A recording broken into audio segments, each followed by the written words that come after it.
Assalamualaikum warahmatullahi wabarakatuh. Pemirsa, Waalaikumsalam warahmatullahi peribahasa wabarakatuh. mengatakan ada asap, ada api. Maknanya tidak akan ada akibat jika tanpa sebab. Aksi demonstrasi mahasiswa di berbagai daerah tertanggal 11 April 2022 ini disinyalir dipicu oleh berbagai problem bangsa yang timbul akibat kebijakan zalim rezim penguasa. Sebut saja misalnya kenaikan harga minyak goreng yang cukup fantastis, kenaikan harga BBM jenis Pertamax, dan mulai langkanya Pertalite, langkanya solar, kenaikan pajak PPN menjadi 11% yang memicu kenaikan harga barang-barang. Belum lagi rencana pemerintah menggunakan dana APBN untuk proyek IKN, dan lain-lain sebagainya. Dan setelah semua masalah itu, rezim penguasa menggagas ide 3 periode. Tentu saja bertujuan memperpanjang masa kekuasaan tanpa susah payah. Demonstrasi ini boleh jadi juga merupakan jelmaan dari rasa muak, lelah, frustasi masyarakat terhadap kebijakan-kebijakan zalim penguasa. Atau boleh jadi juga sebenarnya ada pihak-pihak tertentu yang memanfaatkan kesempatan dengan memicu kemarahan mahasiswa terhadap rezim penguasa, sehingga arah perjuangannya kelak bisa dibajak di tengah jalan. Atau boleh juga jadi ini adalah rekayasa oleh pihak rezim sendiri untuk mengkanalisasi perasaan umat akan berbagai problem yang mereka hadapi saat ini. Wallahu a'lam. Bagaimana mahasiswa melihat persoalan ini? Ingin tahu jawabannya? Jangan kemana-mana, tetap bersama kami dalam perbincangan di channel Taktis. Tajam, kritis, tapi tetap solutif. Bersama saya hadir 2 orang anak muda, 2 orang mahasiswa yang juga aktif dalam berbagai gerakan mahasiswa dan sangat aktif juga dalam mengamati dan mengkritik kebijakan zalim penguasa. Beliau adalah Bung Safian. Assalamualaikum, Bung Safian. Waalaikumsalam warahmatullahi wabarakatuh. Dan Bung Harsan. Assalamualaikum, Bung Harsan. Waalaikumsalam warahmatullahi wabarakatuh. Bung Safian ini adalah Ketua BKLDK Sulselbar. Dan Bung Harsan adalah Ketua Gema Pembebasan.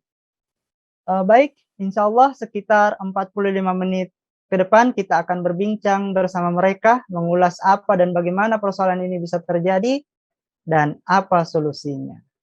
Baik, Bung Safian, bagaimana Anda melihat aksi demonstrasi mahasiswa hari ini? Ya, baik. Terima kasih atas kesempatannya yang diberikan kepada saya dari host Saudara Amrullah. Ya, bagi kami mahasiswa sendiri sebenarnya turut bangga dengan realitas mahasiswa yang turun ke jalan pada hari ini. Mereka berbondong-bondong dalam rangka untuk memperbaiki keadaan negeri kita saat ini, di mana sampai hari ini seluruh kezaliman yang dilakukan oleh penguasa itu sudah mencapai titik terparah. Jadi kita melihat bahwa mahasiswa hari ini itu memang masih memiliki kesadaran yang sangat sangat penuh terhadap pembacaan realitas, terhadap kezaliman atau kesewenang-wenangan yang dilakukan oleh penguasa-penguasanya. Dan apresiasi yang sangat tinggi bagi teman-teman mahasiswa. Oke, Bung Harsan, bagaimana pendapat Anda melihat demonstrasi mahasiswa hari ini? Hal positif. Kemudian bagaimana mahasiswa tetap melakukan yang biasa diajarkan, yaitu melakukan kontrol, baik itu terhadap kemudian kebijakan kampus dan kemudian kebijakan negara. Artinya ini menandakan bahwa mahasiswa itu masih ada kemudian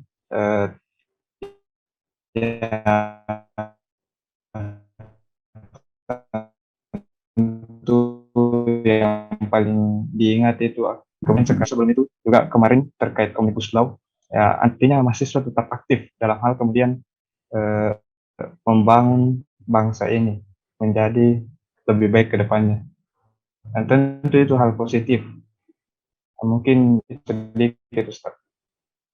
Ya, terkait aksi-aksi mahasiswa yang terjadi dalam beberapa waktu terakhir ini biasa diwarnai dengan hal-hal yang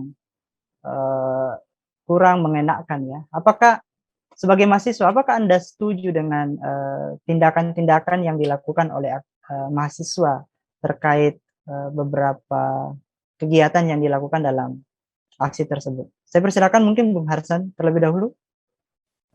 Baik, terkait kemudian aksi, mungkin itu sudah menjadi kebiasaan ketika kemudian ada kezaliman yang nyata dilakukan oleh pemerintah.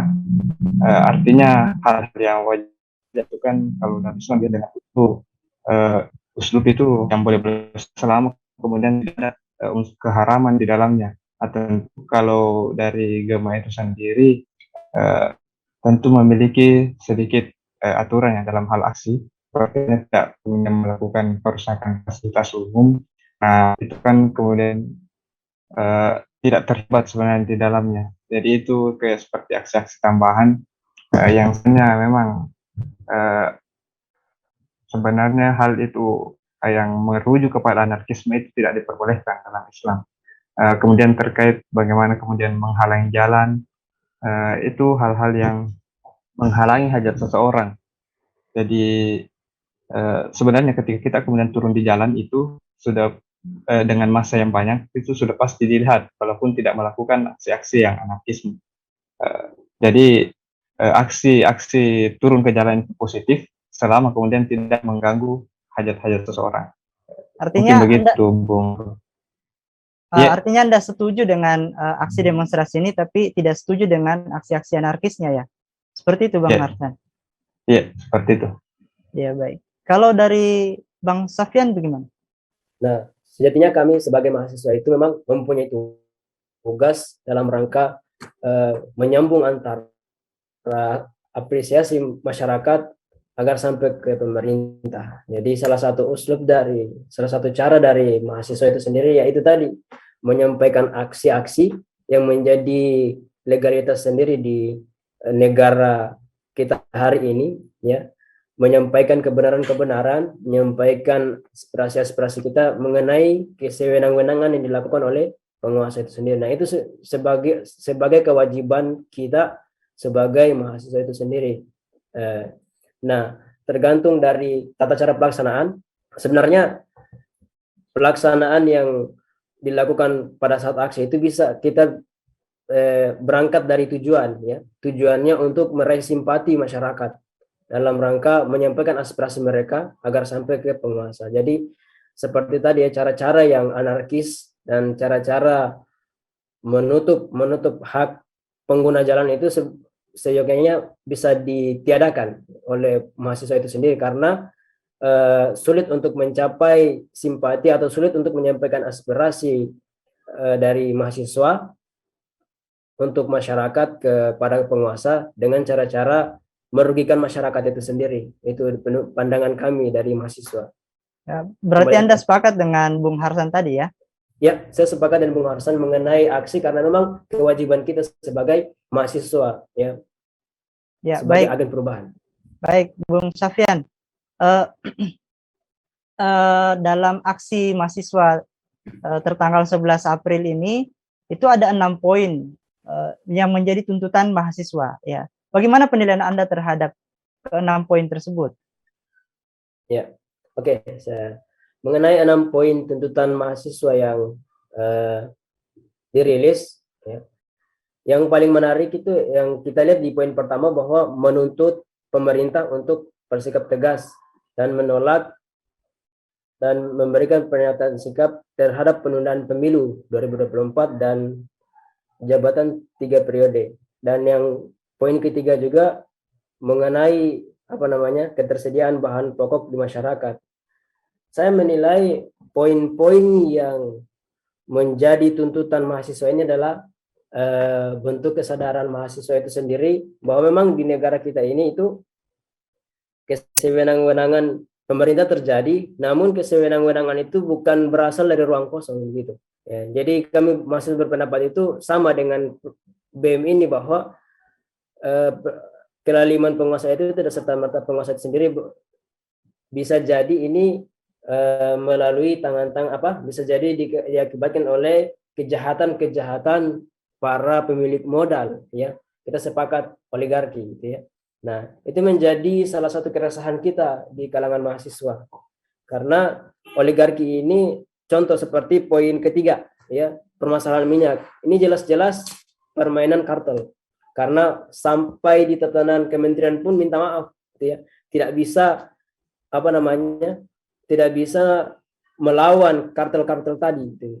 Jadi di sini menjadi tugas kami untuk menuntut hal-hal ini, menuntut ketegasan pemerintah untuk tidak lagi menzalimi masyarakat, ya, dan tidak lagi melayani kaum-kaum pemilik modal tadi. Nah, terkait isu 3 periode juga dan penundaan pemilu ini tidak terlepas dari kerakusan penguasa itu sendiri, ya.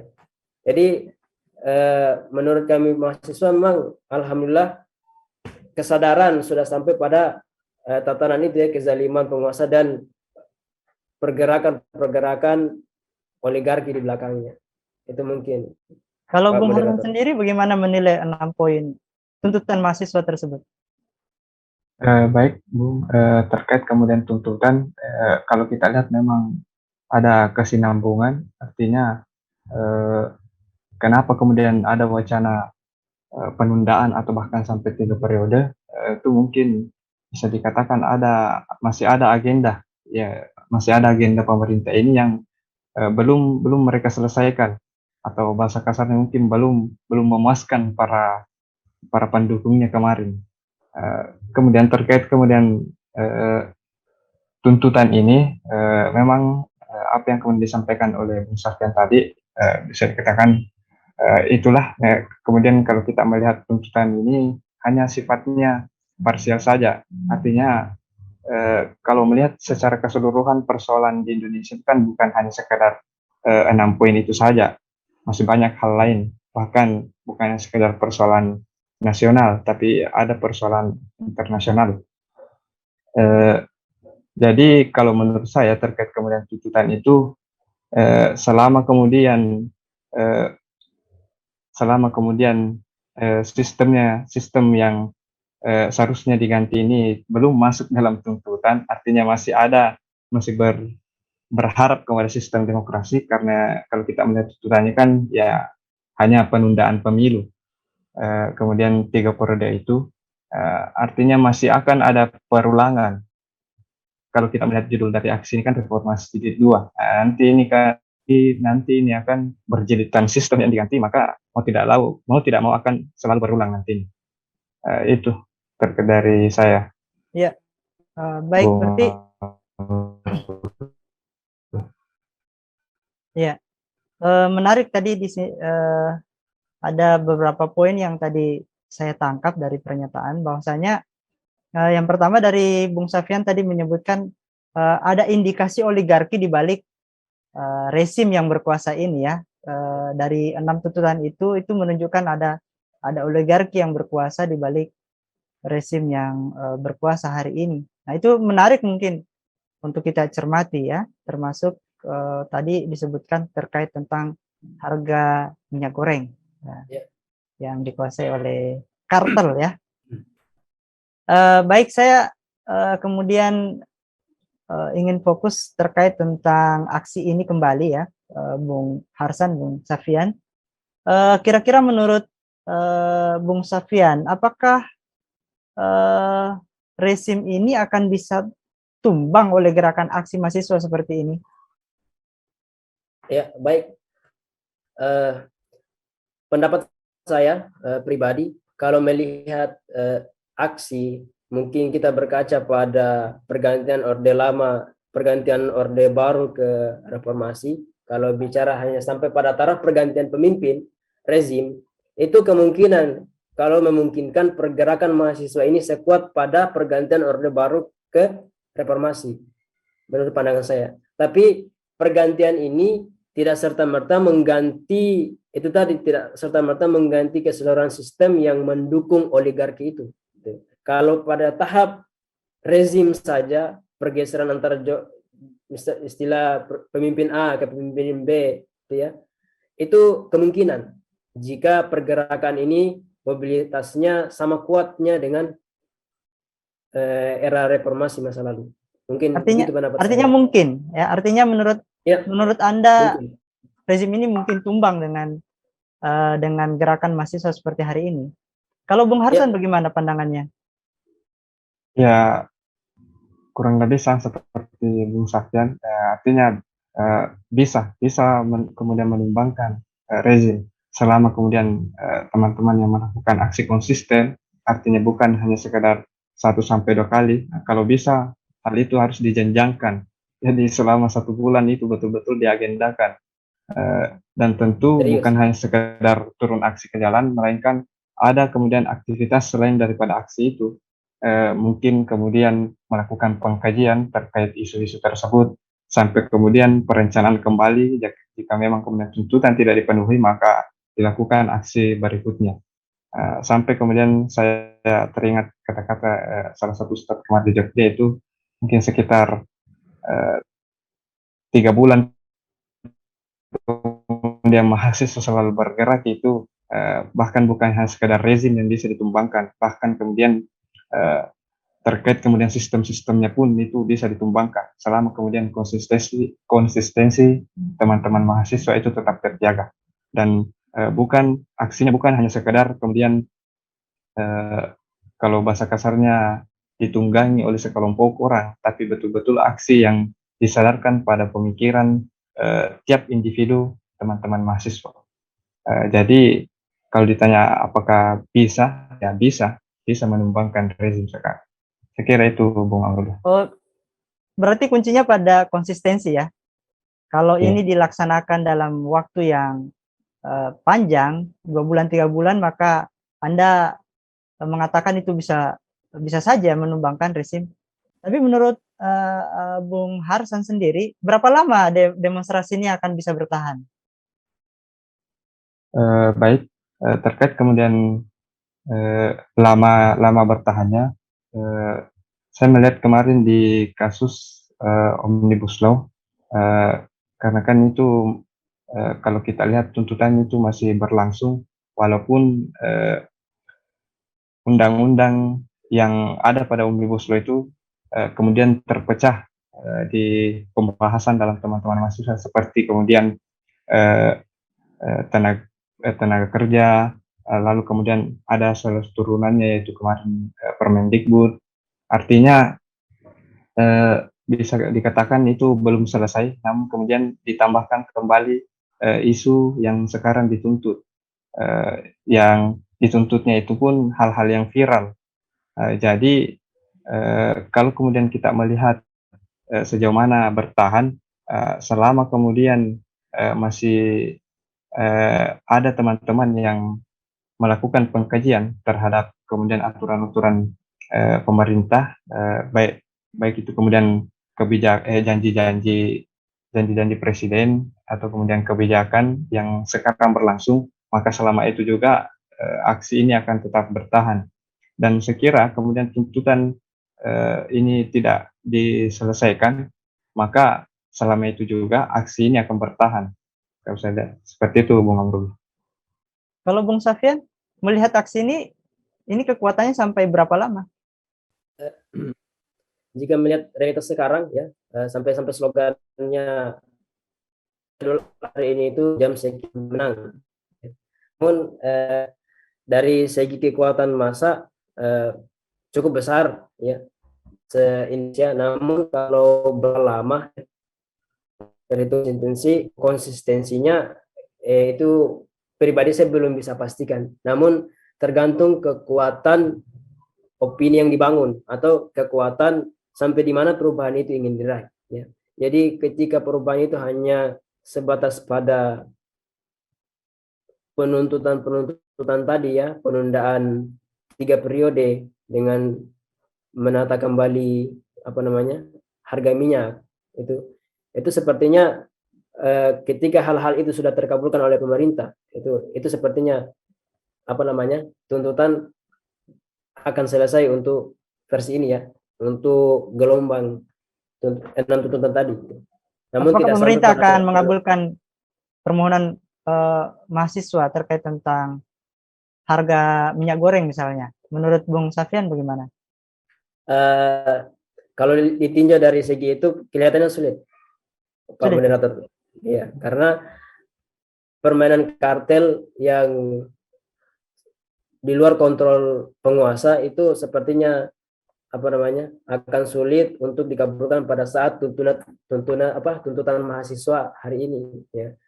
Karena kita sudah melihat pernyataan Menteri kemarin, ya yang minta maaf sepertinya tidak bisa menangani para kartel-kartel itu, ya. Nah itu. Ya, Jadi baik. itulah kelemahan pemerintah mengontrol oligarki kita. Gitu. Ya. Baik, saya beranjak ke topik yang lain. Ada slogan yang umum di kalangan demonstran bahwasanya kebijakan rezim hari ini itu mencederai demokrasi. Bagaimana pendapat Bung Harsan terkait ungkapan ini? Baik, ya itu mungkin kata-kata memang yang sering kita dengar. Namun kalau kita kemudian melihat ide dari demokrasi itu kan yang paling umum lah, itu kan ada 4. Yang pertama itu agama, kemudian kebebasan berkumpul atau berkelompok, kemudian kebebasan pers, dan ada juga kebebasan kebebasan individu. Artinya betul-betul kalau bicara demokrasi itu kebebasan berada di tangan individu. Jadi saya juga terkadang heran dari sisi mananya yang dihianati di sini, karena kan sebenarnya rezim mengeluarkan kemudian aturan itu dari kesepakatan para pemerintah itu sendiri. Nah, lalu kemudian yang tidak sepakat siapa? Nah, yang tidak sepakat mungkin mereka yang merasa terzolimi. Nah, mungkin orang-orang yang terzolimi itulah yang kemudian mengatakan bahwa hak mereka dilanggar. Jadi mereka kemudian mungkin mengeluarkan slogan itu bahwa demokrasi dihianati. Padahal kan barangkali bisa dikatakan ini suatu pola lingkaran yang berada dari sistem demokrasi. Jadi yang berkuasa merasa inilah demokrasi, yang terzolimi pasti berkata bahwa demokrasi dihianati karena merasa bahwa kepentingannya dinodai. Jadi itulah pola demokrasi. Seperti itu. Ya, kalau Bung Safyan, bagaimana penilaiannya? Ya, ini sebenarnya yang ingin diungkapkan dari tadi, karena dari aksi mahasiswa itu harapannya kami dari BKLDK itu levelnya bisa meningkat lagi, Bung Amrullah, karena kami melihat slogannya itu reformasi jilid 2. Nah, kami tidak ingin ini terjadi. Kami inginkan itu sampai pada tahap betul-betul revolusi. Artinya apa? Mengganti sistem. Nah, dengan slogan kezaliman penguasa ini untuk mencederai demokrasi itu sendiri, sebenarnya saya tidak sepakat itu, karena pada dasarnya demokrasilah yang melahirkan tirani-tirani tadi, ya, yang melahirkan wajah-wajah rakus tadi. Kenapa bisa terjadi? Nah, karena memang dikaji dari segi manapun, di barat pun, bahwa yang menghidupi pemerintahan demokrasi itu adalah para pemilik-pemilik modal, ya, oligarki yang dari tadi kita bahas ini, Bung, ya. Nah, mereka inilah yang menjadikan para penguasa ini budak-budak mereka yang mampu menentukan arah kebijakan, yang mampu menguasai opini-opini umum di tengah-tengah masyarakat, ya. Nah, jadi ketika para penguasa ini menjadi budak mereka, gitu ya, maka sudah otomatis, ya, mereka akan melanggar atau mencederai teori-teori mereka sendiri. Tapi memang kan kita bisa mengkaji lebih dalam bahwa memang teori-teori demokrasi itu kadang tidak sejalan dengan prosedural pemerintahnya, ya. Ya, seperti pemerintahan demokrasi adalah pemerintahan rakyat, ya.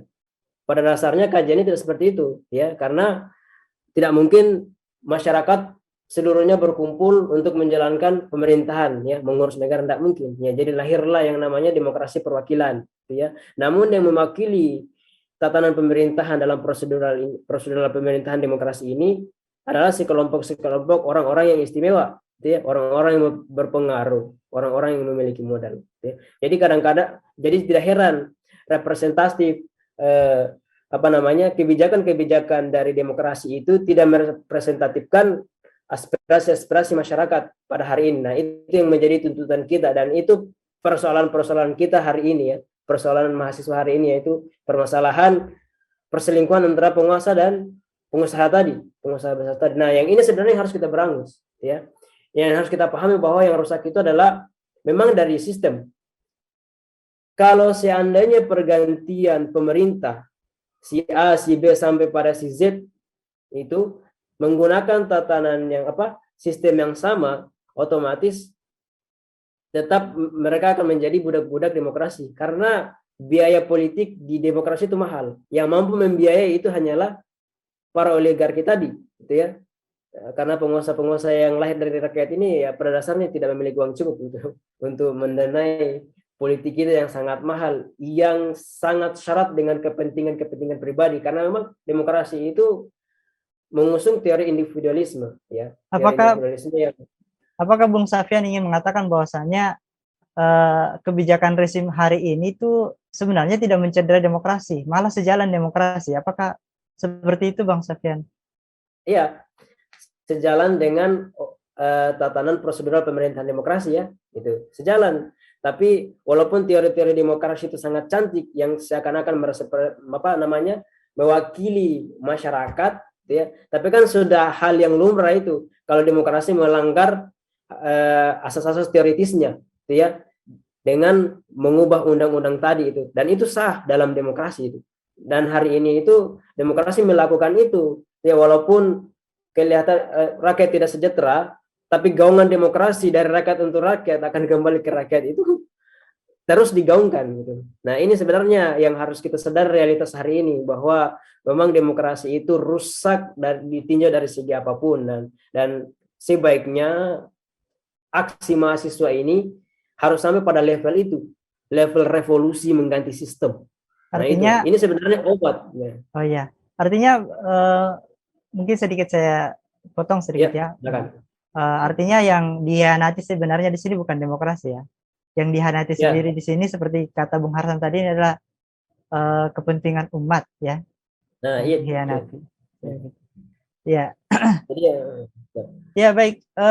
Ada juga satu fenomena ya, belakangan ini ada satu wacana yang dilemparkan. Ada yang mengatakan bahwa aksi demonstrasi itu hukumnya haram dan merupakan salah satu ciri dari kaum Khawarij. Bagaimana Bung Safyan, apakah Anda setuju dengan pernyataan ini? Begini ya, jadi isu-isu tentang keharaman demonstrasi itu sebenarnya bisa kita tinjau ulang fakta di lapangan, begitu ya. Nah, namun perintah untuk masyiro sendiri ya, yang istilah Islamnya itu masyiro ya, menyampaikan kebenaran itu depan penguasa ya, karena penguasa zalim sekarang itu tidak bisa kita bisik ya face to face, bisa ditembak, tidak bisa. Nah, seperti yang dalam hadis Al-Hakim dari Jabir ya, penghulu Nabi SAW itu bersabda, penghulu syuhada itu adalah Hamzah bin Abdul Muthalib, dan yang setara dengannya adalah orang yang menyampaikan kebenaran ya, yang menyuruh kepada penguasa untuk melakukan amar ma'ruf dan nahi munkar, dan dia terbunuh olehnya. Nah, itu penghulu para syuhada. Dan di hadis lain itu, hadis riwayat Al-Bukhari dan Muslim itu, di situ diriwayatkan, dan hendaklah kami menyampaikan kebenaran dimanapun kami berada tanpa rasa takut karena Allah dari celaan orang-orang yang suka mencela. Ini hadis riwayat Bukhari ya. Jadi menyampaikan kebenaran itu dimanapun berada, bagaimanapun uslubnya. Nah, terkait dengan kondisi lapangan, kita bisa tinjau apakah ini sejalan dengan syariat Islam yang dibolehkan tadi ya dalam tinjauan fikih Islam atau tidak. Kalau memang dalam kondisi lapangannya itu masyiroh itu menutup hak masyarakat, atau tidak jelas antara laki-laki dan perempuannya, mungkin aksinya itu mengumbar aurat ya, tidur atau merugikan masyarakat, itu sebenarnya tidak boleh dilakukan, karena menutup hak masyarakat itu sebenarnya di situ adalah hal-hal yang tercela dalam masyiro. Mungkin bisa dalam tatanan tidak diperbolehkan ya, atau dilarang ya. Tapi untuk masyiro sendiri diperbolehkan dengan tadi, yang penting tertib. Artinya ini menurut Bung Safyan, kalau dikatakan ini satu bentuk pemberontakan, apakah Anda sepakat? Tidak, pada dasarnya mengoreksi penguasa itu jelas dalilnya ya, itu wajib ya. Bahkan para ulama-ulama kita dulu melakukan hal serupa ya, seperti beberapa ulama kita yang di penjara itu mengoreksi penguasa ya, seperti yang kita kenal Imam Ibnu Hambal itu ya, dan beberapa imam-imam lain itu justru kekuasaan pada saat itu mereka kekuasaan Al-Qur'an ya, kekuasaan di mana Al-Qur'an itu menjadi hukum positif dibandingkan saat ini tuh apa namanya, hukum Al-Qur'an tidak digunakan. Kita menggunakan hukum-hukum yang tidak menggunakan apa namanya, yang tidak syar'i gitu. Jadi lantas untuk menghilangkan kewajiban berdemo ini atau apa, kewajiban untuk menyampaikan kebenaran ke penguasa itu justru mengecilkan syiar-syiar Islam seperti itu ya. Dan sebenarnya itu wajib, walaupun kepemimpinannya kafir atau tidak, itu wajib agar tidak ada jarak antara umat dengan pemimpin yang seharusnya menjalankan kewajibannya meriayah umat, melayani umat. Ya, kalau Bung Harsan sendiri bagaimana tanggapannya? Ya, baik. Terkait kemudian keharaman, ya sebenarnya sudah disampaikan juga tadi sama Bung Safyan bahwa sebenarnya aksi itu dalam hal kemudian beramal ma'ruf nahi mungkar itu kan boleh, dan aksi yang kemudian dilakukan turun ke jalan itu hukum dasarnya sebenarnya boleh selama kemudian tidak ada keharaman di dalamnya. Ya seperti yang Bu Safyan tadi sampaikan, seperti kemudian tidak menghalangi hajat seseorang, tidak merusak fasilitas umum, tidak campur baur, kemudian tertib. Itu selama kemudian itu dipatuhi ya boleh-boleh saja. Jangankan sekarang yang pemerintah zalim, pada saat Daulat Tegak dulu pun masih ada aksi-aksi yang kemudian ketika kemudian pemerintah tidak melakukan kebijakan sesuai dengan aturan Islam, banyak kemudian masyarakat yang melakukan protes terhadap pemerintah ataupun penguasa.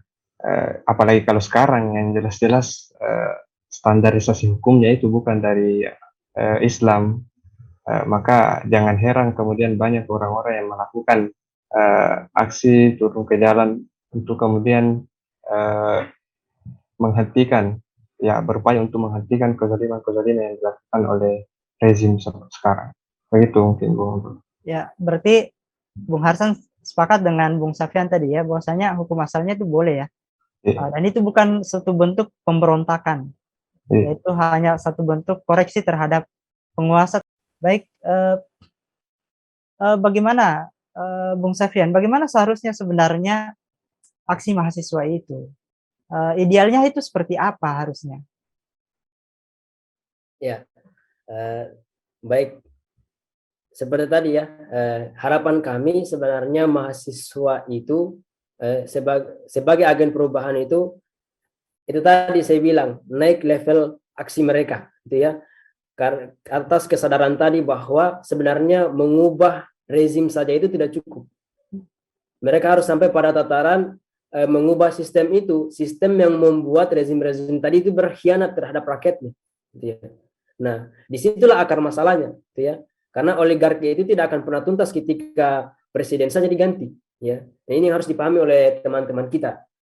Nah, dan kembali lagi, terus ketika sistem itu, karena kan pada hari ini itu seakan-akan demokrasi itu sistem yang terbaik, ya tidak ada gantinya, ya. Gitu.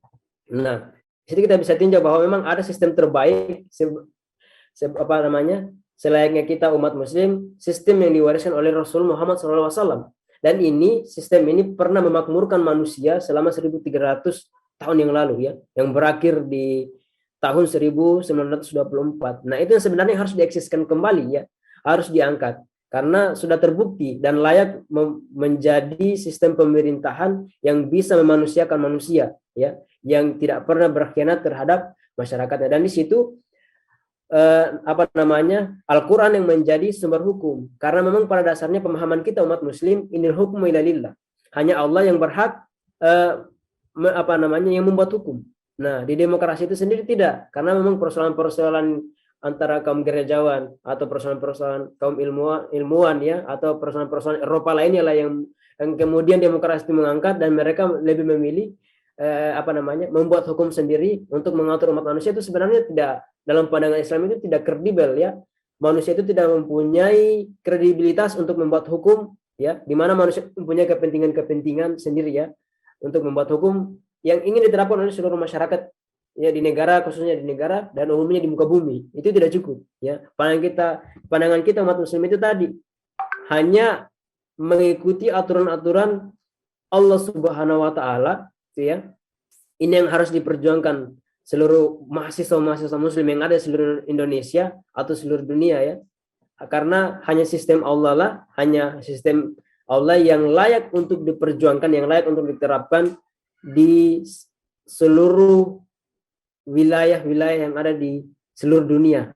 Itu karena kelayakannya sebagai sistem itu terpenuhi ya. Dia memang bukan buatan manusia, dan Al-Quran itu layak diterapkan dalam seluruh aspek kehidupan, baik ibadah makhluk kita atau ibadah al-ammah kita seperti mengatur ekonomi, politik, dan budaya, sosial, pergaulan masyarakat. Dan ini bisa dikaji dari sisi manapun. Artinya, bisa kita uji. Apakah Bung Safyan yang mengatakan bahwasanya pergerakan yang ideal itu tidak hanya menuntut rezim turun, tetapi menuntut sistem turun? Iya, menuntut sistem itu turun ya, karena kebebasan yang hakiki adalah membebaskan kita dari perbudakan dunia sesama manusia menuju penghambaan kepada Allah Subhanahu wa taala. Itulah kebebasan yang hakiki menurut Islam itu sendiri. Jadi ini harus diperjuangkan dengan semaksimal mungkin oleh para pemuda-pemuda atau mahasiswa-mahasiswa Islam itu di seluruh penjuru dunia. Kalau Bung Hasan sendiri apakah sepakat dengan pernyataan Bung Safyan tadi? Baik, kalau saya dari sedikit mungkin dari tinjauan bagaimana sih aksi untuk mahasiswa, ya tentu yang pertama setiap kemudian turun aksi pasti seseorang akan melakukan sebuah pengkajian terkait isu apa yang akan dituntut.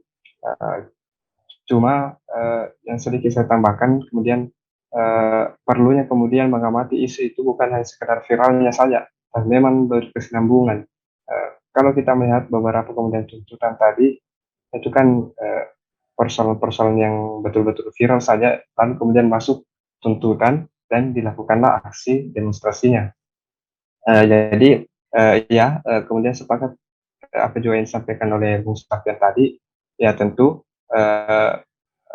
ketika kita kemudian melakukan pengkajian itu, kita sebagai mahasiswa yang betul-betul bisa dikatakan biasa disebut juga dengan orang yang memiliki pemikiran yang terbuka, artinya kita harus betul-betul memikirkan sampai di mana kemudian masalah itu disebut, bukan hanya sekadar langsung menambal masalah itu, tapi kita pikirkan betul asal dari sumber masalah itu. Lalu jangan takut untuk kemudian mengambil ataupun mengkaji sistem selain daripada sistem yang sekarang. Jadi kalau sekarang itu, kalau kita berpikir di luar daripada demokrasi itu seakan-akan kita langsung dicap radikal. Seperti itu. Saya pikir jangan takut dengan hal itu, dan bagaimana kemudian aksi ideal mahasiswa itu, ya tentu pertama kemudian melakukan pengkajian yang kemudian mendalam sampai kemudian mendasar terkait isu tersebut, lalu kemudian mengusung solusi terkait kemudian tuntutan yang akan dibawa ke aksi mahasiswa tersebut, lalu menyampaikan solusi tersebut.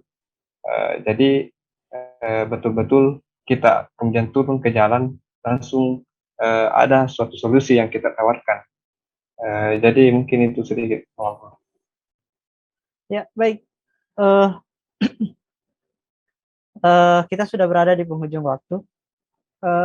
Mungkin saya tidak akan menyimpulkan, tetapi saya mungkin akan meminta kepada Bung Safyan dan Bung Hasan untuk menyampaikan, mungkin ada pesan-pesan yang ingin disampaikan kepada teman-teman mahasiswa yang saat ini berada di jalan melakukan aksi demonstrasi.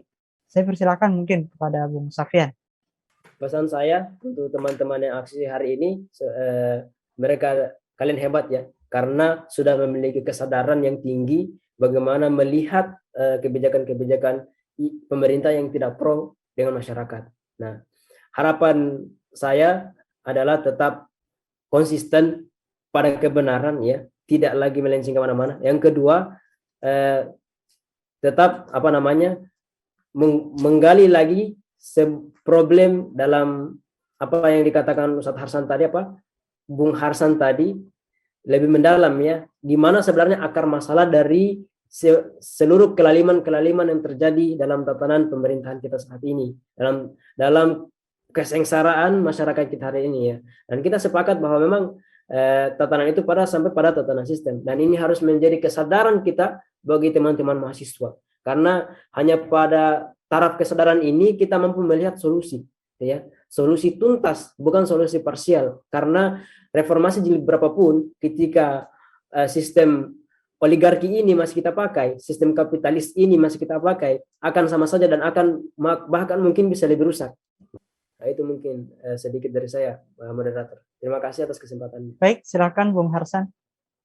Baik, terkait pesan terhadap teman-teman, pikir ya, kembali lagi mengingatkan bahwa konsistensi dari jaga kemudian semangat teman-teman yang turun aksi, kemudian transfer semangat itu ke dalam pemikiran, artinya kita harus betul-betul sadar bahwa kezaliman pemerintah benar-benar nyata, bukan hanya sekedar kemudian ketika masuk dalam pemikiran, buka selebar-lebarnya pemikiran teman-teman bahwa bagaimana menyelesaikan kemudian persoalan yang terjadi seperti sekarang ini, yaitu bagaimana kemudian mengatasi kezaliman para pemerintah, bagaimana kemudian menghadirkan solusi untuk mengatasi kezaliman itu, bukan hanya sekedar membatasi diri hanya pada persoalan demokrasi saja, tapi mungkin ada sistem lain yang kemudian bisa dihadirkan untuk menjadi bahan diskusi yang baru. Jadi ya tentu kami kemudian dari teman-teman ilmu pembahasan menghadirkan bahwa salah satunya solusi yang paling benar yaitu Islam. Jadi tetap jaga konsistensi teman-teman, bersatu, bergerak, tegakkan ideologi Islam. Saya kembalikan ke Bung Abdullah. Ya, baik. Demikianlah perbincangan kita pada kesempatan kali ini. Jangan lupa like, share seluas-luasnya kepada karib kerabat Anda, pada teman-teman dekat Anda. Jika ada pertanyaan, silakan tulis dalam kolom komentar. Saya Amrullah dan kru yang bertugas mohon undur diri. Sampai jumpa pada episode berikutnya yang akan mengulas fakta teraktual, tentu saja lebih tajam, lebih kritis, tapi tetap solutif. Assalamualaikum warahmatullahi wabarakatuh.